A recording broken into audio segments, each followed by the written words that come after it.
live from Szczecin, Poland. We're live from Szczecin, Poland. So, hello, and welcome back to Paprikash Open 8, the final match for today, the final match of the big card market trial.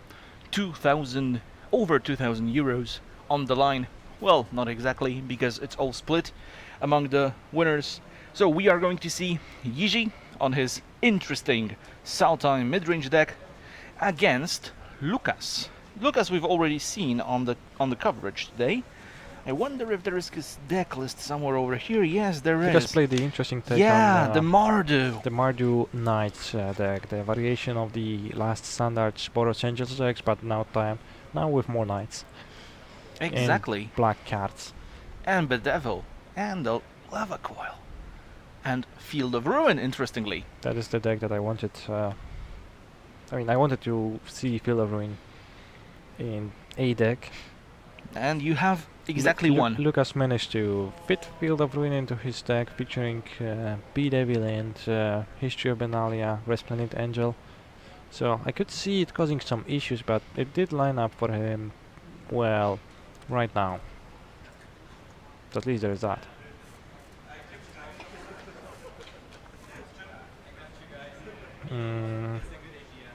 What do you take here?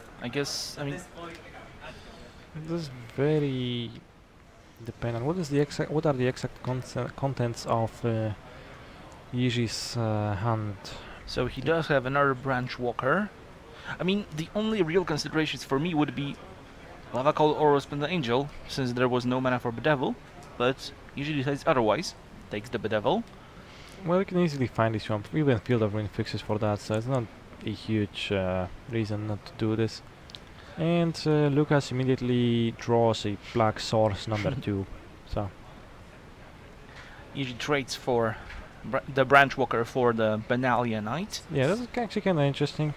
In some ways you would like not to trade for the Branch Walker because, well, next turn your Knight is going to hit as a 4/3, but there are also arguments for trading for the Branch Walker. So let's see what's the follow-up here. Fourth land is Field of Ruin. And no waiting on that.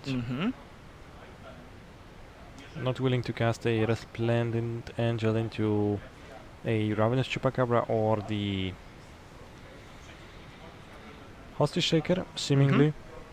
Or any other removal spell, which there are plenty of. Field of Ruin taking down the Woodland Cemetery, fixing the mana just a bit for both of the players. At the same time, Yiji gets an opportunity to take slightly more time and also sits on his own Vraska's Contempt, so he probably will try to resolve Vivien. That's why he took Bedevil to begin with, so that might be the route to victory for him. So the problem with Lucas's hand here is that there are no these problematic 2-drops that we were so happy to see before. Yeah, he skipped turn 2, which was pretty huge, I guess. Now he's going to play Tapland and play an Angel, and there's a pretty clear line for... Oh, that is true. That Yiji has drawn his Swamp, so he was not able to Vraska's Contempt end of turn. So the Field of Ruin was actually kind of effective because he drawn his land. He's not willing to add Vivien to the board right now because there's the threat of the Angel activation. So he feels the need to keep the Vraska's Contempt up for that. And well, you kind of need to Vraska's Contempt that because otherwise you're never going to stick your Vivien. You might also just take it and try to finality all of those away. So that's a pretty aggressive way. But I do like it in some ways. It's like trying to 2-for-1 Lucas as much as possible and try to set up a Vivien where you can play Vivien and murder a monster. Preferably a flying one because you cannot murder a non-flying one. No, he could get punished here because Lucas is probably No, Lucas is not able to deploy a... 2 spells in 1 turn. Yeah. Lucas is not able to deploy both of his threats in the same turn, so... The threats being History of Benalia and Aurelia, Exemplar of Justice. Yeah. So... usually still going to play Branch Walker, preferably, like, potentially followed up by a Vivian Reed. Vivian Reed can quite comfortably just plus up to 6. Vivian is such a good planeswalker. I do like combining Vivian with Fort Erasure in your deck. Those are 2 powerful cards in mid-range battles. Some nice tools to have.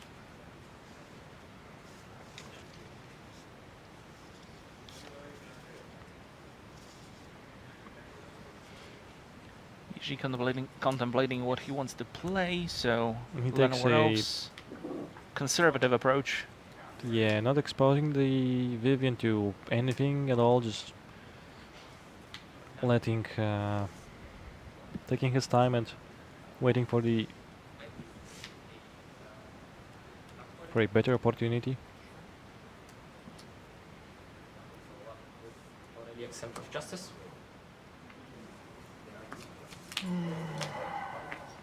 Aurelia is a card that you can definitely consider Vivianing down.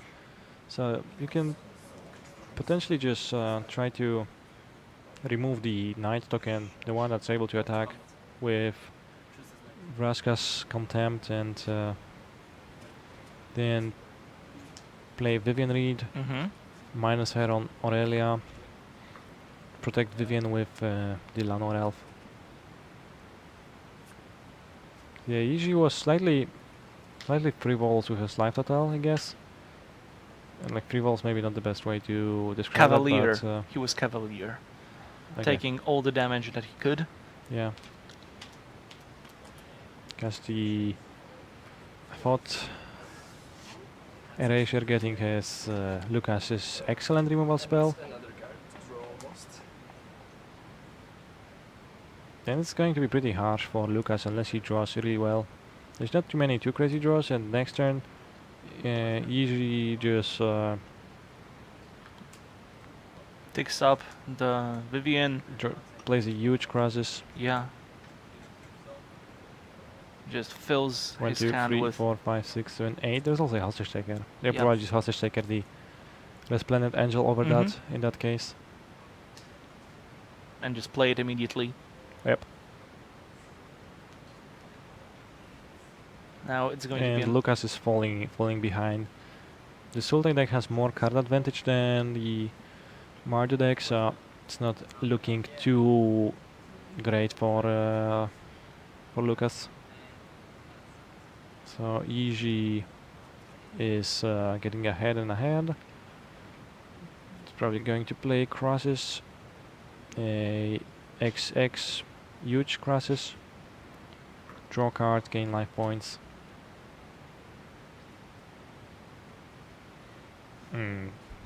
That's make him go to 1, 2, 3, 12 life, draw 3 more cards, make more land drops. That would be my preferred play, but he's considering his other options, taking his time not to make a mistake in a finals of a tournament. And trying, liking the line of deploying a Jaillight Ranger more, seemingly. And keeping up these cast down. Decides that he does not need the second Vivian Reed, and draws a land, which is always pleasurable. That allows your crosses to be bigger once you actually decide to cast it. Thought Erasure check, just a land. Planes. That was, I guess, expected. I guess that this game is all but over. I'll be even tempted to keep the land, so my crosses is one step bigger, and draws 1 card more, but... So there you go, that's the first game. Let's talk about sideboard. So what do we have for Lucas? Well, Luc- Lucas's deck is kind of a wild one. Yeah, that's the... So he could take some approaches here.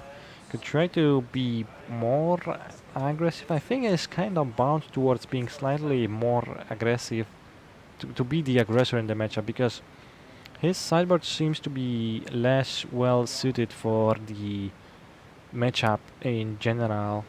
He has access to a single Direfleet Daredevil, which is potentially decent if EG has Photo Erasers in his deck, because those are excellent targets to flashback at many points in the game. He has access to Angraf, which is good against Krasis. Krasis' body and hits your opponent for a bunch of damage, so that's a good top end. If And you then gets sacrificed because of yeah. the converted mana cost clause. So that's a decent option if he wants to, for his top end, if he wants to stay aggressive. And not many options besides that. All the other cards look kinda medium. Deafening Clarion, not really. Duress, not the way to approach that. Demystify, not too many enchantments. Actually, no enchantments at all in the 75 for EG. Banefire is kinda weak against Photo Eraser, which you might expect to EG to keep. Maybe actually not. Maybe he will not keep those. I could see reasonably just cutting on those and trying to try the Wildgrowth Walker approach from EG, trying to survive against the early creatures and then trump the big angels with your Vraska's Contempt and the bow lady, Vivian Reed, The bow lady. the lady with the bow. Mm-hmm.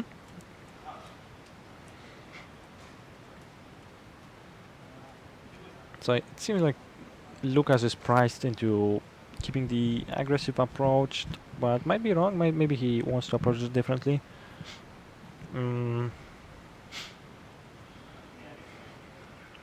While I assume Yeezy will just accept his role as the more controlling deck of the two and try to survive and trump the late game with Hydrate Crosses and Vivian Reed and removal spells. Well, we're about to see that. We're about to see. We are no more than 2 games away from declaring a winner of this tournament. The champion of Paprika's Open Day 1. yeah. And tomorrow we have a different tournament. Not so much open. Not as open as this one. Not as open as this one. Yeah, there's an RPTQ that requires a qualification. Yes, and the prizes are going to be invitations to the Mythic Championship in London in just a couple of months.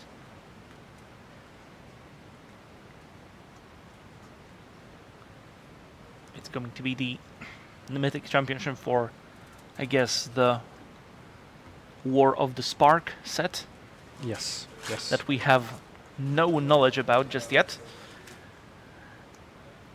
Well, I have heard rumors from Maro himself that this set is going to be exciting, but not sure. He's always excited about everything. How much weight does that bear? Because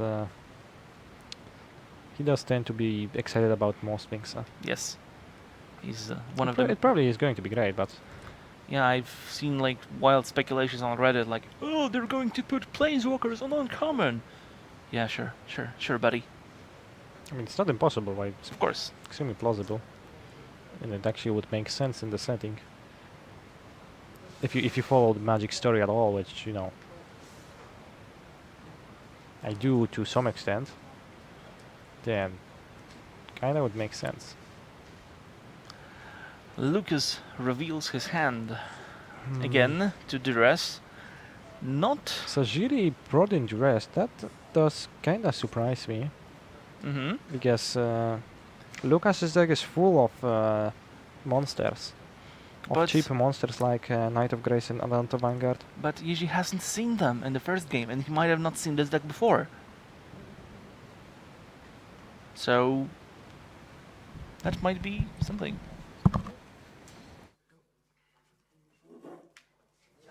Alright. I'll shock myself. I see. Oh, sorry. Sorry. Yep. Sorry, not sorry. Sorry. Usually discarded a History of Benalia, his Duress, only for Lucas to top deck an extra one, which, you know, uh, it's known as the Thoughtseize bug. Happens frequently on Magic Online. Thoughtseiz's bug, Scry bug, whatever you want to call it. Valiant Knight joining the battlefield, the Night Lord is going to meet his demise. Kind of a scary card. It is a scary card. It's a knight on a lion, I guess. That's what it looks like. It's a Leo Tau. Those are from Banned? Band, yes.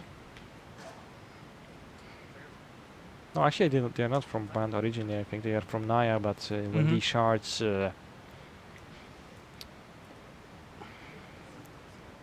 stopped being separated, Mm. uh, some Band Knights started riding those.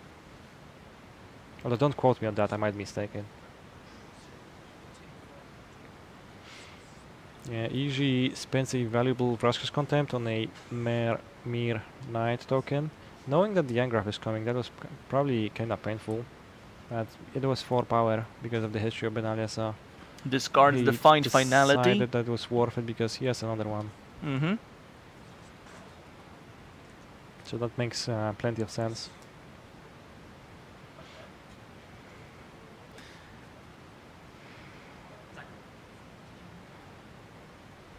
Is there another one? Or is that Bedevil? It's Bedevil. That's Bedevil, okay. It's the Bedevil that he had from the beginning of the game. Here is the one that's been missing for a lot of time.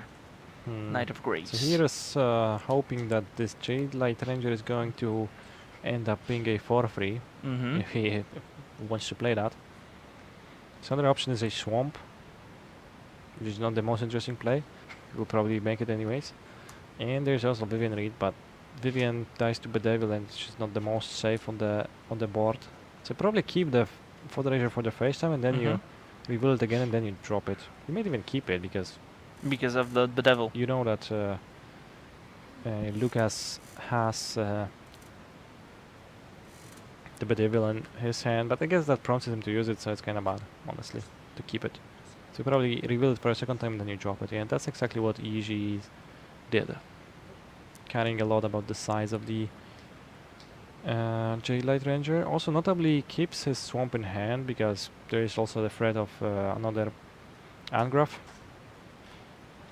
Lava Coil dealing with the J-Light Ranger. Lucas manages to get 4 points of damage in. Yeah, at least now when you play Vivian Reed, now when EG plays Vivian Reed, he gets to plus her and she's not gonna die immediately. Mhm. Lucas needs to tap out to kill her during his turn, but he needs a good card to find above her. Thief of Sanity, not the most exciting about Not really. against Knight of Graze.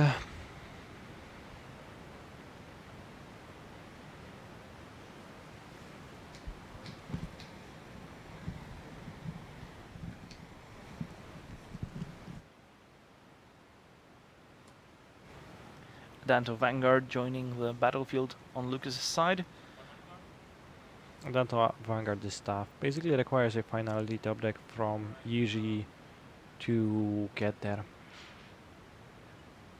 Both creatures attacking Vivian, knocking it down to 2 loyalty. Not willing to spend his Bedevil. That actually puts EG in a... Slightly better position than he would have been. Yeah, he's going to try to dig towards the Crassus, I suppose. Only finds Finds a a Walker. Wildgrowth Walker. No, it's not nothing. Still gets to Mhm. play 2 monsters this turn. What are his extra cards? A Swamp, a second Vivian, Mm-hmm.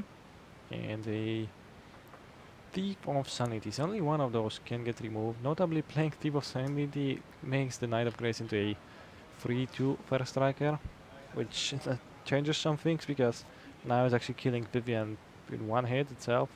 But And contests at this Wildgrowth Walker. point, you probably let Vivian die if Mhm. Lucas cares enough about her to send creatures out there.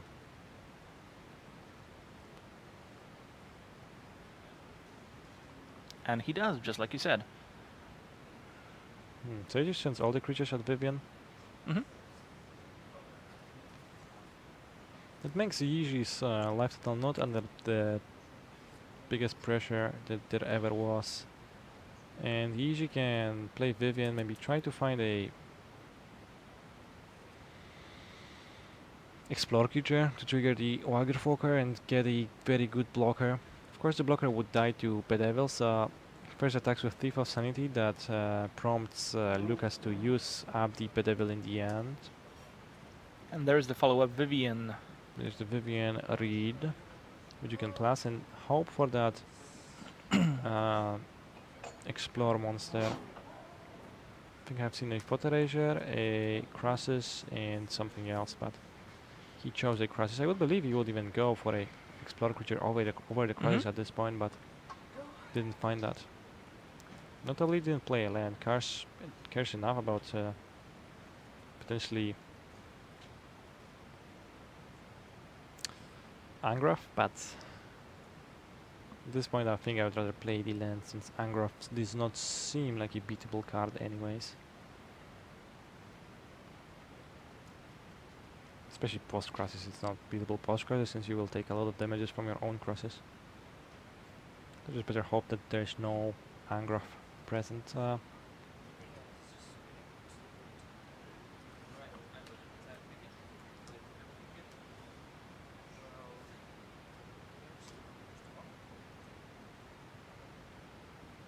So all creatures are attacking Vivian at the moment.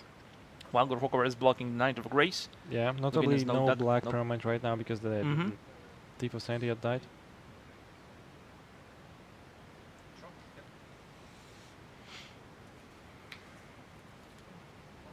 It's going to plus. If he finds a J-Light Ranger, he probably plays the J-Light Ranger over that. It finds only lands. Reveals 4 lands, shows those 4 lands to Lucas to show off how unfortunate the man can be.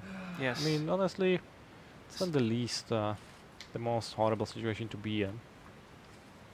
Because I believe that Yiji is in the finals of the tournament in a position where he's actually pretty favorable to win right now. About to. Also, notably, is that what's the name of the card? Deafening Clarion in Lucas's hand? He does have one in the sideboard. I guess he does have 3 in the sideboard. So that might be it. Not the best suited right now. Not really, no.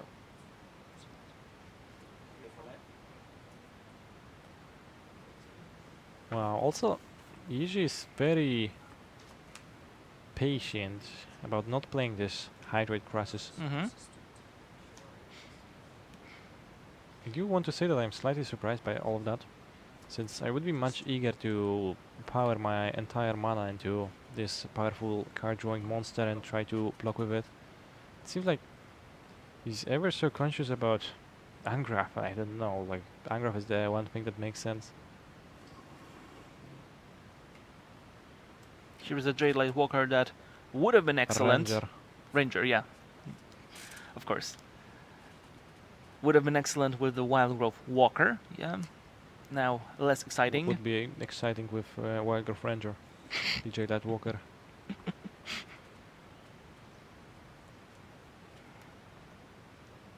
What is his last card in hand? It's Hydrate Crassus, J-Light Ranger, and a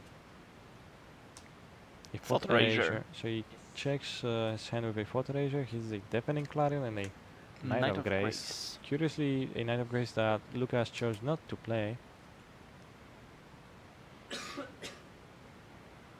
The Deafening Clarion is not much of a threat. Not really, no. Yiji is so excited to cast his powerful Jellyfish Hydra that he forgot to surveil with his Photerager, I believe.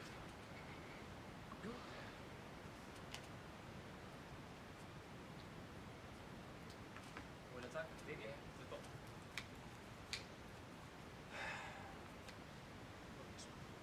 What is he attacking at? He's attacking Vivian. Vivian with both, I see. Yeah.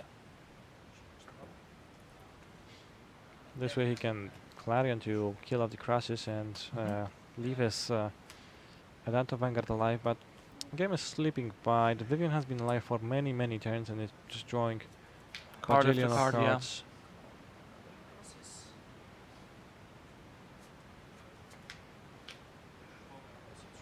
He found a Wild Walker which he can use to pad his life total a bunch. There's also a hostage taker that I can use to take the Adanto Vanguard hostage.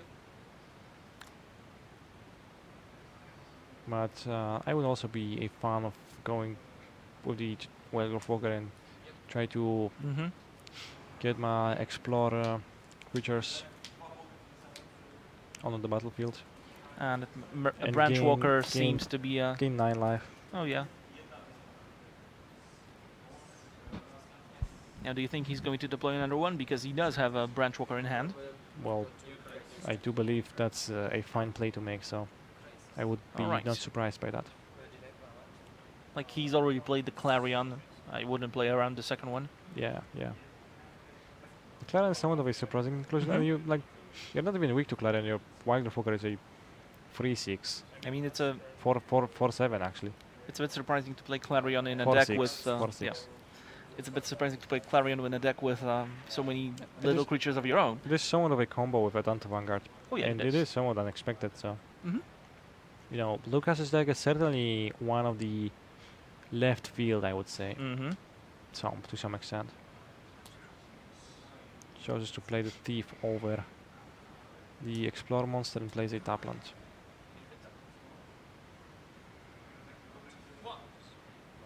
So yeah, Lucas is trying to draw a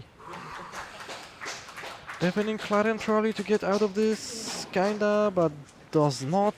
And ultimately, Yiji. Yiji is the winner and the winner of the entire Paprikash Open number 8 tournament. Of course, the Magic Card Market trial portion. He gets to take home 4 foil Teferis, the card that's been the menace of the early Swiss portion of the tournament. No copies in the top 8 that we've seen. So that was... I believe those two decks were kinda suited well to fight the Esper control decks. Mhm. The They Sultai were. deck has more anti-control cards main deck than the typical Sultai deck list does, with Photo Erasures and Thief of Sanity main deck.